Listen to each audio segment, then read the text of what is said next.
Hello students, இந்த வீடியோவில் தமிழில் உள்ள ஷார்ட் ஸ்டோரியை இங்கிலீஷில் எப்படி பேசுறது அப்படிங்கிறது தான் இந்த வீடியோவில் நம்ம பார்க்க போகிறோம். அதாவது சுமதி காலை 8 மணிக்கு பள்ளியை வந்தடைகிறாள். அவள் தனது வகுப்பிற்கு நடந்து செல்கிறாள். வகுப்பறை பிரகாசமாகவும் மகிழ்ச்சியாகவும் இருக்கிறது. சுமதி தனது தோழிகளுடன் அமர்கிறாள். அவர்கள் ஒன்றாக பேசி சிரிக்கிறார்கள். வகுப்பு தொடங்குவதற்கான மணி அடிக்கிறது. ஆசிரியர் வகுப்பறைக்குள் நுழைகிறார். ஆசிரியர் மாணவர்களை பார்த்து புன்னகை செய்கிறார். அதன் பிறகு ஆசிரியர் அறிவியல் பாடம் நடத்துகிறார். சுமதி ஆசிரியர் சொல்வதை கவனமாக கேட்கிறாள். அறிவியல் வகுப்பிற்கு பிறகு அவர்களுக்கு பிசிக்கல் எஜுகேஷன் ட்ரைனிங் வகுப்பு உள்ளது. சுமதி கூடைப்பந்து விளையாடுகிறாள். பள்ளி முடிந்த பிறகு அவள் வீட்டிற்கு நடந்து செல்கிறாள். மாலை 5 மணிக்கு அவள் வீட்டை சென்றடைகிறாள். இந்த ஷார்ட் ஸ்டோரியை 5 டென்சஸில் எப்படி இங்கிலீஷில் பேசுறது அப்படிங்கிறது தான் இந்த வீடியோவில் நம்ம பார்க்க போகிறோம். அதாவது ஒரே ஷார்ட் ஸ்டோரியை 5 வகையான டென்சஸில் எப்படி இங்கிலீஷில் பேசுறது அப்படிங்கிறத பார்க்கலாம் வாங்க. ஃபர்ஸ்ட் சிம்பிள் ப்ரெசன்ட் டென்ஸில் இந்த ஷார்ட் ஸ்டோரியை எப்படி இங்கிலீஷில் பேசுறது அப்படிங்கிறத பார்க்கலாம் வாங்க. ஃபர்ஸ்ட் சென்டென்ஸ் என்ன? சுமதி 8 மணிக்கு பள்ளியை வந்தடைகிறாள். ஃபர்ஸ்ட் இந்த சென்டென்ஸில் சுமதி வந்தடைகிறாள் அப்படிங்கிறது தான் சொல்லணும் இங்கிலீஷில். ஓகே, இப்போ சுமதி வந்தடைகிறாள் இதை சிம்பிள் ப்ரெசன்ட் டென்ஸில் எப்படி சொல்கிறது இங்கிலீஷில்? சுமதி அரைவ்ஸ் அப்படின்னு சொல்லணும். சுமதி அரைவ்ஸ் அப்படின்னா சுமதி வந்தடைகிறாள். எங்கே? பள்ளியை. அப்போ ஸ்கூல். அப்போ சுமதி அரைவ்ஸ் ஸ்கூல் அப்படின்னா அர்த்தம் சுமதி பள்ளியை வந்தடைகிறாள். எப்பொழுது? 8 மணிக்கு. அப்போ at 8 o'clock. அப்போ Sumathi arrives school at 8 o'clock அப்படின்னா என்ன மீனிங்? சுமதி 8 மணிக்கு பள்ளியை வந்தடைகிறாள் அப்படிங்கிற மீனிங்.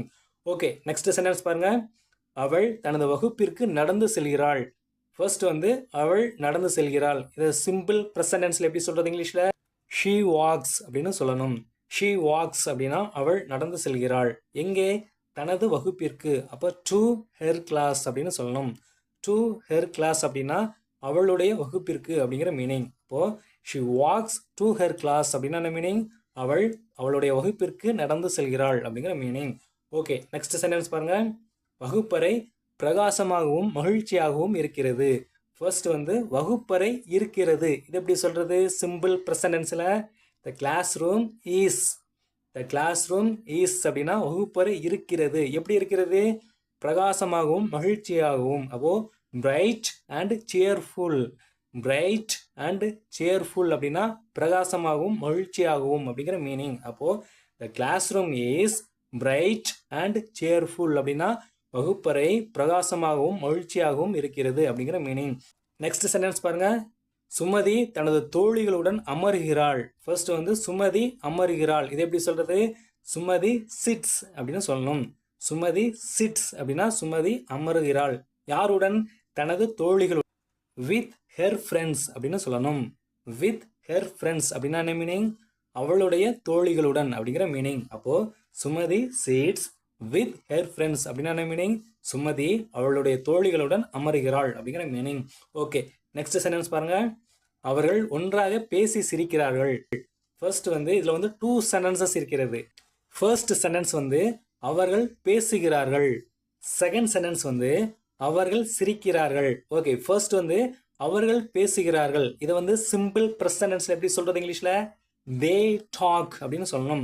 they talk அப்படின்னா அவர்கள் பேசுகிறார்கள். ஓகே, நெக்ஸ்ட் சென்டென்ஸ் என்ன? அவர்கள் சிரிக்கிறார்கள். இது எப்படி சொல்றது? they laugh அப்படின்னு சொல்லணும். they laugh அப்படின்னா அவர்கள் சிரிக்கிறார்கள். இப்போ இந்த 2 சென்டென்சஸையும் ஒரே சென்டென்ஸா மாற்ற போறோம். அதை எப்படி மாத்துறது? they talk and laugh அப்படின்னு சொல்லணும். அப்போ they talk and laugh அப்படின்னா என்ன மீனிங்? அவர்கள் பேசி சிரிக்கிறார்கள் அப்படிங்கிற மீனிங். ஓகே, எப்படி பேசி சிரிக்கிறார்கள்?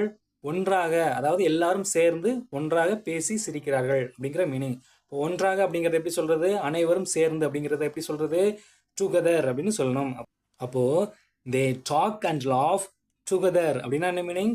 அவர்கள் அனைவரும் ஒன்றாக பேசி சிரிக்கிறார்கள் அப்படிங்கிற மீனிங். ஓகே, நெக்ஸ்ட் சென்டென்ஸ் பாருங்க.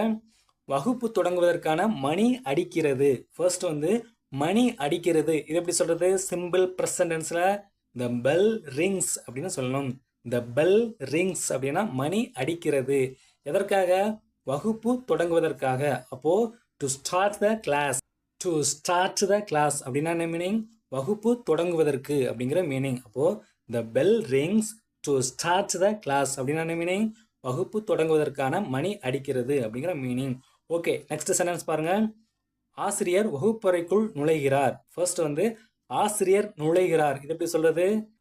த டீச்சர் என்டர்ஸ் அப்படின்னு சொல்லணும்.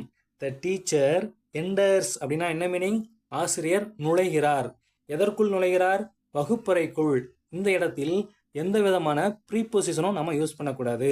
அப்போ வகுப்பறைக்குள் அப்படிங்கிறத எப்படி சொல்லணும் அப்படின்னா த கிளாஸ் ரூம் அப்படின்னு தான் சொல்லணும். அப்போ the teacher enters the classroom அப்படின்னா என்ன மீனிங்? ஆசிரியர் வகுப்பறைக்குள் நுழைகிறார் அப்படிங்கிற மீனிங். ஓகே, நெக்ஸ்ட் சென்டென்ஸ் பாருங்க. ஆசிரியர் மாணவர்களை பார்த்து புன்னகை செய்கிறார். ஃபர்ஸ்ட் வந்து ஆசிரியர் புன்னகை செய்கிறார், இது எப்படி சொல்றது இங்கிலீஷ்ல? த டீச்சர் ஸ்மைல்ஸ் அப்படின்னு சொல்லணும். லாஃப் அப்படின்னா சிரிக்கிறது, ஸ்மைல் அப்படின்னா புன்னகை செய்தல். அப்போ த டீச்சர் ஸ்மைல்ஸ் அப்படின்னா ஆசிரியர் புன்னகை செய்கிறார். யாரை பார்த்து? மாணவர்களை பார்த்து. இந்த இடத்துல வந்து நீங்க வந்து மாணவர்களை பார்த்து அப்படிங்கிறது வந்து டைரக்டா இங்கிலீஷ்ல மொழிபெயர்க்க கூடாது. அப்போ மாணவர்களை பார்த்து அப்படிங்கிற இங்கிலீஷ்ல எப்படி சொல்றது? அட் த ஸ்டூடெண்ட்ஸ் அப்படின்னு சொல்லணும். இந்த அட் த ஸ்டூடெண்ட்ஸ் அப்படிங்கிறத தனியா எடுத்து பார்த்தீங்க அப்படின்னா மாணவர்களில் அப்படிங்கிற மீனிங் தரும். இதே இது சென்டென்ஸோட சேரும் பொழுது இந்த அட் த ஸ்டூடெண்ட்ஸ் அப்படிங்கிறது வந்து மாணவர்களை பார்த்து அப்படிங்கிற மீனிங் தரும். அப்போ the teacher smiles at the students அப்படின்னா என்ன மீனிங்? ஆசிரியர் மாணவர்களை பார்த்து புன்னகை செய்கிறார் அப்படிங்கிற மீனிங். ஓகே, நெக்ஸ்ட் சென்டென்ஸ் பாருங்க. ஆசிரியர் அறிவியல் பாடம் நடத்துகிறார். ஃபர்ஸ்ட் வந்து ஆசிரியர் நடத்துகிறார் அப்படிங்கிறது எப்படி சொல்றது இங்கிலீஷ்ல? த டீச்சர் கண்டக்ட்ஸ் அப்படின்னு சொல்லணும். த டீச்சர் கண்டக்ட்ஸ் அப்படின்னா என்ன மீனிங்? ஆசிரியர் நடத்துகிறார் அப்படிங்கிற மீனிங். இந்த இடத்துல வந்து டீச் அப்படிங்கிற வேர்ப் வந்து பயன்படுத்த தேவையில்லை. ஓகே, ஆசிரியர் என்ன நடத்துகிறார்? அறிவியல் பாடம். அப்போ த சயின்ஸ் சப்ஜெக்ட். அப்போ the teacher conducts the science subject அப்படின்னா என்ன மீனிங்? ஆசிரியர் அறிவியல் பாடம் நடத்துகிறார் அப்படிங்கிற மீனிங். ஓகே, நெக்ஸ்ட் சென்டென்ஸ் பாருங்க. சுமதி ஆசிரியர் சொல்வதை கவனமாக கேட்கிறாள். ஃபர்ஸ்ட் வந்து சுமதி கேட்கிறாள், இது எப்படி சொல்றது? சுமதி லிசன்ஸ் அப்படின்னு சொல்லணும். எப்படி? கவனமாக. அப்போ கேர்ஃபுல்லி. அப்போ சுமதி லிசன்ஸ் கேர்ஃபுல்லி. சுமதி கவனமாக கேட்கிறாள் அப்படிங்கிற மீனிங். எதை கேட்கிறாள்? ஆசிரியர் சொல்வதை. இந்த இடத்துல வந்து ஆசிரியர் சொல்வதை அப்படிங்கிறத வந்து நீங்கள் வந்து டைரெக்டாக இங்கிலீஷில் டிரான்ஸ்லேட் பண்ணக்கூடாது. இப்போ எப்படி சொல்கிறது அப்படின்னா டு த டீச்சர் அப்படின்னு சொன்னால் போதும். டு த டீச்சர் அப்படிங்கிறத தனியாக எடுத்து பார்த்தீங்கன்னா டீச்சருக்கு அப்படிங்கிற மீனிங் தரும். இது சென்டென்ஸோட சேரும் பொழுது ஆசிரியர் சொல்வதை அப்படிங்கிற மீனிங் தரும். சரிங்களா? அப்போது Sumathi listens carefully to the teacher அப்படின்னா என்ன மீனிங்? சுமதி ஆசிரியர் சொல்வதை கவனமாக கேட்கிறாள் அப்படிங்கிற மீனிங். ஓகே, நெக்ஸ்ட் சென்டென்ஸ் பாருங்க. அறிவியல் வகுப்பிற்கு பிறகு அவர்களுக்கு ஃபிசிக்கல் எஜுகேஷன் ட்ரைனிங் வகுப்பு உள்ளது. ஃபர்ஸ்ட் வந்து அறிவியல் வகுப்பிற்கு பிறகு, இது எப்படி சொல்றது இங்கிலீஷ்ல? After the science class. After the science class, அறிவியல் வகுப்பிற்கு பிறகு.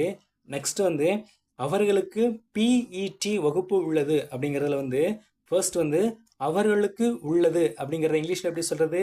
தே ஹேவ் அப்படின்னு சொல்லணும். தே ஹேவ் அப்படின்னா அவர்களுக்கு உள்ளது. என்ன உள்ளது?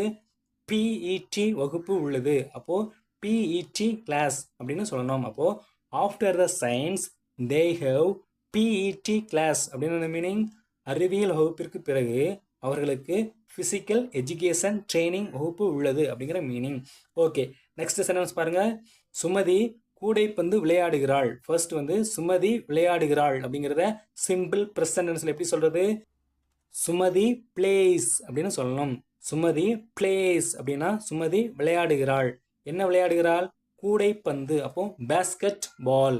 அப்போ சுமதி பிளேஸ் பேஸ்கெட் பால் அப்படின்னா என்ன மீனிங்? சுமதி கூடைப்பந்து விளையாடுகிறாள் அப்படிங்கிற மீனிங். ஓகே, நெக்ஸ்ட் சென்டென்ஸ் பாருங்க. பள்ளி முடிந்த பிறகு அவள் வீட்டிற்கு நடந்து செல்கிறாள். ஃபர்ஸ்ட் வந்து பள்ளி முடிந்த பிறகு, இதை எப்படி சொல்றது? இங்கேயுமே டைரக்டா இங்கிலீஷ்ல வந்து டிரான்ஸ்லேட் பண்ணக்கூடாது. சரிங்களா? அப்போ பள்ளி முடிந்த பிறகு அப்படிங்கிற இங்கிலீஷ்ல எப்படி சொல்லலாம்? ஆஃப்டர் ஸ்கூல் அப்படின்னு சொன்னாலே பள்ளி முடிந்த பிறகு அப்படின்னு அர்த்தம். அப்போ ஆஃப்டர் ஸ்கூல். நெக்ஸ்ட் வந்து அவள் வீட்டிற்கு நடந்து செல்கிறாள் அப்படிங்கிற சென்டென்ஸ்ல வந்து ஃபர்ஸ்ட் வந்து அவள் நடந்து செல்கிறாள் அப்படிங்கிறது எப்படி சொல்கிறது? ஷீ வாக்ஸ் அப்படின்னு சொல்லணும். எங்கே? வீட்டிற்கு. இப்போது இந்த இடத்துல வந்து வீட்டிற்கு அப்படிங்கிறதுல வந்து எந்த விதமான ப்ரீபொசிஷனும் நம்ம யூஸ் பண்ணக்கூடாது. அப்போது ஹோம் அப்படின்னு மட்டும்தான் சொல்லணும். அப்போது ஷீ வாக்ஸ் ஹோம் அப்படின்னா என்ன அர்த்தம்? அவள் வீட்டிற்கு நடந்து செல்கிறாள் அப்படிங்கிற மீனிங். அப்போது after school she walks home அப்படின்னா என்ன மீனிங்? பள்ளி முடிந்த பிறகு அவள் வீட்டிற்கு நடந்து செல்கிறாள் அப்படிங்கிற மீனிங். ஓகே, நெக்ஸ்ட் சென்டென்ஸ் பாருங்க. மாலை 5 மணிக்கு அவள் வீட்டை சென்றடைகிறாள். ஃபர்ஸ்ட் வந்து அவள் சென்றடைகிறாள். இதை வந்து சிம்பிள் ப்ரெசன்ட் டென்ஸ்ல எப்படி சொல்றது இங்கிலீஷ்ல? ஷீ ரீச்சஸ் அப்படின்னு சொல்லணும். ஷீ ரீச்சஸ் அப்படின்னா அவள் சென்றடைகிறாள். எங்கே? வீட்டை. அப்போ ஹோம். அப்போ ஷீ ரீச்சஸ் ஹோம் அப்படின்னா என்ன மீனிங்? அவள் வீட்டை சென்றடைகிறாள் அப்படிங்கிற மீனிங். எத்தனை மணிக்கு? மாலை 5 மணிக்கு. அப்போ அட் 5 PM. அப்போ she reaches home at 5 PM அப்படின்னா என்ன மீனிங்? அவள் மாலை 5 மணிக்கு வீட்டை சென்றடைகிறாள் அப்படிங்கிற மீனிங். ஓகே, இப்போ அந்த 5 டென்சஸ் பார்க்கலாம் வாங்க. ஃபர்ஸ்ட் சென்டென்ஸ், சுமதி 8 மணிக்கு பள்ளியை வந்தடைகிறாள் அப்படிங்கிறத சிம்பிள் ப்ரெசன்ட் டென்ஸ்ல Sumathi arrives school at 8 o'clock அப்படின்னு பார்த்தோம். இப்போ சுமதி நேற்று காலை 8 மணிக்கு பள்ளியை வந்தடைந்தாள். இதை வந்து சிம்பிள் பாஸ்ட் டென்ஸில் இங்கிலீஷில் எப்படி சொல்கிறது அப்படிங்கிறத பார்க்கலாம் வாங்க. ஃபர்ஸ்ட் வந்து சுமதி வந்தடைந்தாள் அப்படிங்கிறத எப்படி சொல்கிறது இங்கிலீஷில்? சுமதி அரைவ்டு அப்படின்னு சொல்லணும். சுமதி அரைவ்டு அப்படின்னா சுமதி வந்தடைந்தாள் அப்படிங்கிறத பாஸ்ட் மீனிங்கை கொடுக்கும். எங்கே வந்தடைந்தாள்? பள்ளியை. அப்போ ஸ்கூல். எப்பொழுது? நேற்று காலை 8 மணிக்கு. அப்போ at 8 AM yesterday. இப்போ Sumathi arrived school at 8 AM yesterday அப்படின்னா என்ன மீனிங்? சுமதி நேற்று காலை 8 மணிக்கு பள்ளியை வந்தடைந்தாள். ஓகே, நெக்ஸ்ட் பாருங்க. சுமதி நாளை காலை 8 மணிக்கு பள்ளியை வந்தடைவாள். இதை வந்து சிம்பிள் ஃபியூச்சர் டென்ஸில் இங்கிலீஷில் எப்படி சொல்கிறது அப்படிங்கிறத பார்க்கலாங்க. ஃபர்ஸ்ட் வந்து சுமதி வந்தடைவாள் அப்படிங்கிறது எப்படி சொல்கிறது? சிம்பிள் ஃபியூச்சர் டென்ஸில் சுமதி வில் அரைவ் அப்படின்னு சொல்லணும். சுமதி வில் அரைவ் அப்படின்னா சுமதி வந்தடைவாள் அப்படிங்கிற ஃபியூச்சர் மீனிங்கை கொடுக்கும். ஓகே, எங்கே? பள்ளியை. அப்போ ஸ்கூல். எப்பொழுது? நாளை காலை 8 மணிக்கு. அப்போ at 8 AM tomorrow. அப்போ Sumathi will arrive school at 8 AM tomorrow அப்படின்னா சுமதி நாளை காலை 8 மணிக்கு பள்ளியை வந்தடைவாள் அப்படிங்கிற மீனிங். ஓகே, நெக்ஸ்ட் சென்டென்ஸ் பாருங்க. சுமதி இப்போதுதான் பள்ளியை வந்தடைந்திருக்கிறாள். சுமதி இப்போதுதான் பள்ளியை வந்தடைந்திருக்கிறாள். இதை ப்ரெசன்ட் பர்ஃபெக்ட் டென்ஸில் எப்படி இங்கிலீஷில் சொல்கிறது அப்படிங்கிறத பார்க்கலாங்க. ஃபர்ஸ்ட் வந்து சுமதி வந்தடைந்திருக்கிறாள். இதை வந்து ப்ரெசன்ட் பர்ஃபெக்ட் டென்ஸில் இங்கிலீஷில் எப்படி சொல்கிறது? சுமதி ஹேஸ் அரைவ்டு அப்படின்னு சொல்லணும். சுமதி ஹேஸ் அரைவ்டு அப்படின்னா சுமதி வந்தடைந்திருக்கிறாள். எப்பொழுது? இப்போதுதான். அப்போ சுமதி இப்போதுதான் வந்தடைந்திருக்கிறாள் அப்படிங்கிறது எப்படி சொல்கிறது? சுமதி ஹேஸ் ஜஸ்ட் அரைவ்டு அப்படின்னு சொல்லணும். சுமதி ஹேஸ் ஜஸ்ட் அரைவ்டு அப்படின்னா சுமதி இப்போதுதான் வந்தடைந்திருக்கிறாள். எங்கே? பள்ளியை. அப்போ ஸ்கூல். அப்போ Sumathi has just arrived school அப்படின்னா என்ன மீனிங்? சுமதி இப்போதுதான் பள்ளியை வந்தடைந்திருக்கிறாள் அப்படிங்கிற மீனிங். நெக்ஸ்ட் வந்து ப்ரெசன்ட் கண்டினியூஸ் டென்ஸில் இந்த அரைவ் அப்படிங்கிற வேர்பை வந்து நாம் பயன்படுத்த மாட்டோம்.